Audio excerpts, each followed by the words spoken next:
امام صادق علیہ السلام کی بارگاہ میں ایک جوان آیا. یہ میں ان عزیزوں کے لیے کہنا چاہ رہا ہوں جو جن کی مائیں زندہ ہیں. ایک عزیز صحابی آیا, کافی دنوں کے بعد آیا, پوچھا کیا ہوا, کہا اتنے عرصے سے تم غائب تھے, کہا میری ماں کا انتقال ہو گیا. اس کے بعد کہا یا ابن رسول اللہ میں سفر پہ جانا چاہوں گا. فرمایا جب سفر پہ جانے لگو تو صدقہ دے کر جاؤ.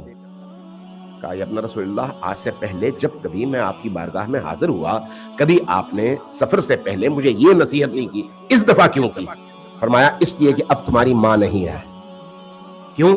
اس لیے کہ ماں چاہے تم کہو یا نہ کہو, اس کی سانسیں, اس کی زبان سے نکلنے والا ہر جملہ, تمہارے لیے اس کے جذبات, تمہارے لیے اس کی زبان سے نکلنے والا ہر دعا کا کلمہ, جملہ اور لفظ تمہاری حفاظت کرتا ہے اور تمہیں بچاتا ہے.